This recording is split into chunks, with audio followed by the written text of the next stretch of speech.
semuanya, jumpa lagi di Semua Bisa Matematika. Oke, di video kali ini kita akan membahas tentang barisan dan deret ya. Dan barisan dan deret ini akan terdiri dari beberapa part supaya tidak terlalu panjang. Jadi tetap pantengin ya untuk teman-teman yang ingin bisa belajar barisan dan deret. Tidak berlama-lama, let's go. Barisan dan deret. Oke, bukan barisan para mantan.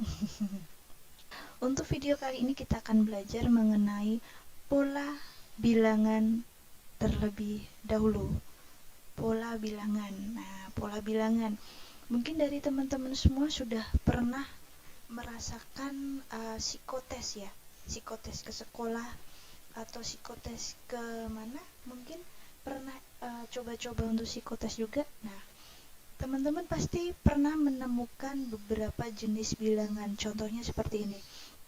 2, 4, kemudian ada 7, nah, kemudian ada berapa ya? 11 dan lain sebagainya. Nah, suatu barisan bilangan ini dia membentuk suatu pola.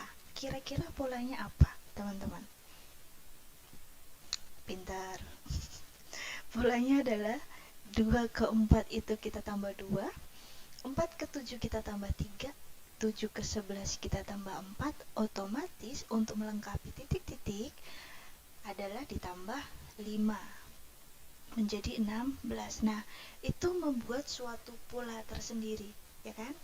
Itu contohnya. Nah, sebelum saya lanjutkan, barisan itu apa? Barisan itu bukan para mantan, tapi barisan itu nih, ini merupakan suatu barisan ya. 2, 4, 7, 11, 16 dan seterusnya itu merupakan suatu barisan bilangan. Jadi dia terdiri dari beberapa angka gitu. Jadi 5, 10, 15, koma itu membentuk suatu barisan. Oke, sekarang kita kembali lagi ke pola bilangan. Semisalnya saya punya 1, 5, 3, 7, 9. Nah, kira-kira 2 angka setelah itu apa? Coba, teman-teman coba. Ayo, oke, sudah ketemu polanya? Apa polanya berapa? Coba, polanya dari 1 ke 5 itu ada 4, tambah 4 ya. 5 ke 3 dikurang 2, 3 ke 7 tambah 4 lagi, ini ditambah. Oke, sepertinya ada yang salah. Ini saya nulis polanya harusnya 5 lagi ya, supaya terbentuk polanya. Nah, jadi min 2 lagi ya. Jadi nanti di sini juga ditambah 4 lagi menjadi 9, nanti di minus lagi jadi 7 gitu. Nah, suatu pola itu tidak hanya per apa ya namanya? Per angka-angka, per bilangan-bilangan, tapi bisa jadi juga per 2 bilangan. Contohnya gimana tuh per 2 bilangan? Jadi misalkan gini, saya punya 2, punya 1, punya berapa ya? 4, kemudian punya 5, kemudian punya 6, kemudian punya 9. Nah, kira-kira untuk angka setelah itu apa? Untuk angka setelah itu yaitu 8 dan berapa? Kok bisa 8? Nah, ini 2 ke 4 ditambah 2, 4 ke 6 ditambah 2, 6 ke 8 berarti ditambah 2 lagi. Nah, sekarang 1 ke 5, 4, 5 ke 9, 4. Berarti tambah 4 lagi toh, yaitu 13. Nah, dua bilangan berikutnya adalah 8 dan 13. Terus gimana dong biar kita tahu polanya seperti itu? Nah, memang pola bilangan itu teman-teman semua harus banyak latihan. Banyak sekali kok soal-soal bentuknya pola bilangan di internet tuh. Nah, bisa dicoba. Apalagi kalau soal psikotes pola bilangan pasti banyak jenisnya. Teman-teman bisa nyobain itu. Nah, terus apa hubungannya dengan barisan dan deret dong? Pola bilangan kalau kita harus belajar sendiri dan lain sebagainya. Nah, barisan dan deret itu tersendiri, itu nanti kita akan mempelajari 3 jenisnya.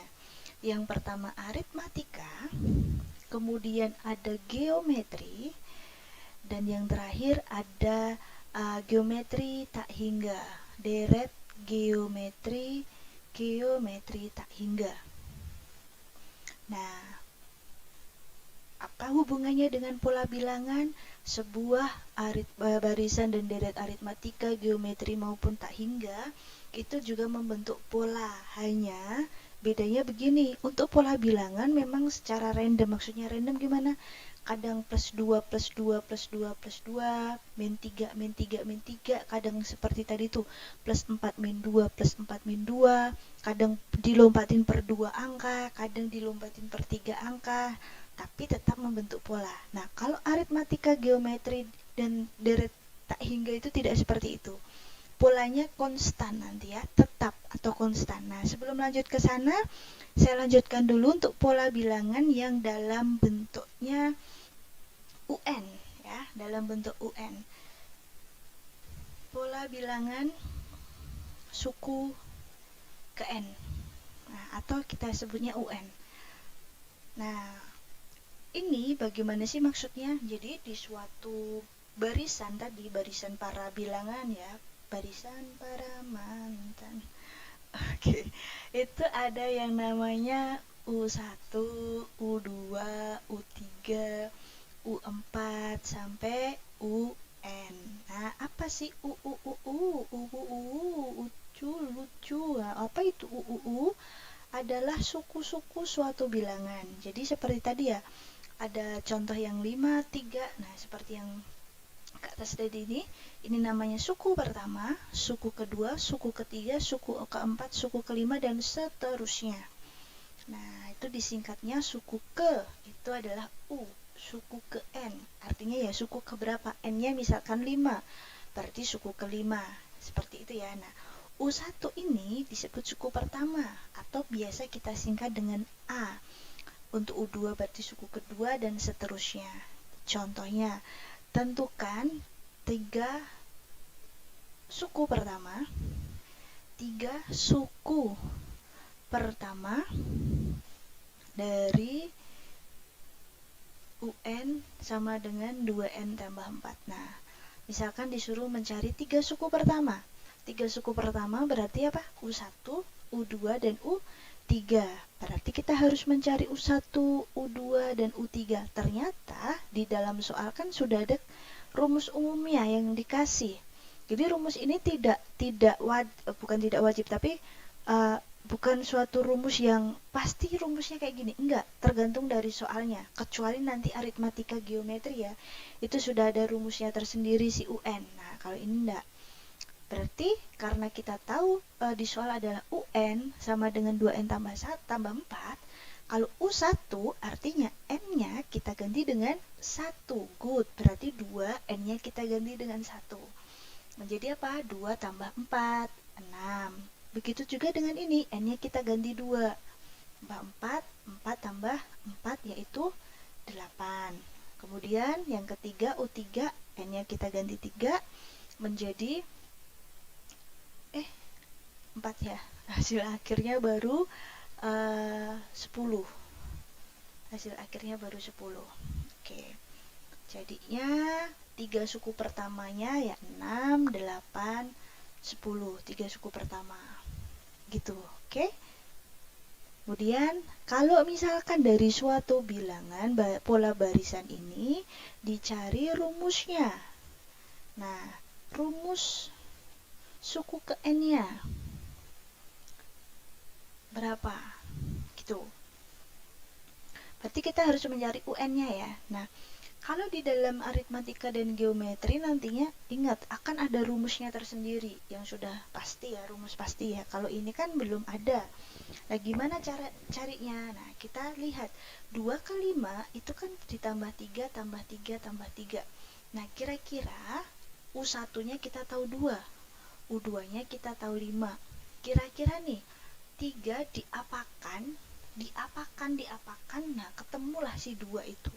Begitu juga dengan ini, ketemulah si 5. Jangan lupa n-nya juga harus ikut 1, 2-nya. Bisa nggak kira-kira?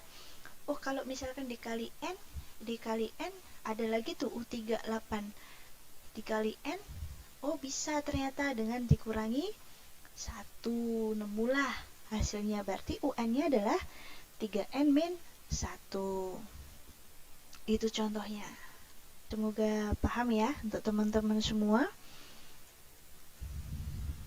Kalau misalkan ada dua tingkatan yang sama, misalkan ada gini, terus diminta untuk mencari UN. Langkah pertama kita coba nih, kita coba cari dari ini ke sananya itu berapa.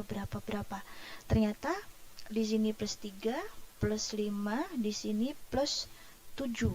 Nah, kalau dilihat-lihat lagi, kita perhatikan lagi, 3 ke 5 dan ke 7 itu membentuk pola lagi, yaitu tambah 2 dan tambah 2. Ternyata membentuk pola yang sama. Ini artinya ada dua tingkatan yang sama. Ada dua tingkat sehingga sampai di angka yang sama. Kalau terjadi hal demikian, untuk mencari sebuah UN itu ada rumusnya sendiri. Rumusnya adalah A besar N kuadrat tambah B besar N tambah C. Nah, kenapa saya pakai yang besar-besar? Karena nantinya di masing-masing alfabet besar itu A, B, C itu akan ada perumusan sendiri. Jadi yang A itu 2A sama dengan C kecil, kemudian 3A tambah B itu sama dengan B kecil, A tambah B tambah C besar ini sama dengan A kecil. Nah, ini rumusnya. Jadi kita mencari si A besar, B besar, C besar itu dari rumus yang ini nih. Kalau udah ketemu kita masukin ke rumusnya ini. Nah, manakah ABC kecil? ABC kecil itu ya yang dari sini nih. Saya kotakin warna merah kali ya. Nih, ini A, B, C. Jadi diambil yang dari awal-awal ya. A, B, C. Nah, kita coba kerjakan. Oke, kita coba kerjakan. Yaitu mencari 2A sama dengan C. 2A sama dengan C-nya adalah 2. Berarti A-nya itu 2 per 2, 1. Oke, A udah ketemu nih. Sekarang kita cari B. 3A tambah B sama dengan B kecil. Berarti 3 kali 1, 3. Kok 3 kali 1? A-nya udah ketemu 1 toh? Oke, saya tulis saja supaya teman-teman tidak bingung. B kecilnya adalah 3. Berarti 3 dikurangi 3, karena 3-nya kita pindah ya, 3 kali 1, 3 ya, oh B-nya 0 gitu, oke. Kemudian yang C bagaimana yang C? Berarti A tambah B tambah C sama dengan A kecil, A ketemu 1, B ketemu 0, C, A-nya adalah 2, berarti C-nya adalah 2 kurangi 1, karena pindah ruas ya, 1, nah tinggal dimasukkan ke sini, UN sama dengan A-nya berapa? 1 N kuadrat tambah 0M tambah C, berarti N kuadrat tambah C-nya 1 tambah 1 gitu ya. Nah, rumus UN-nya adalah ini. Begitu ya teman-teman untuk kalau misalkan ada dua tingkatan. Nah, kalau misalkan ada dua tingkatan seperti itu. Semoga teman-teman paham ya.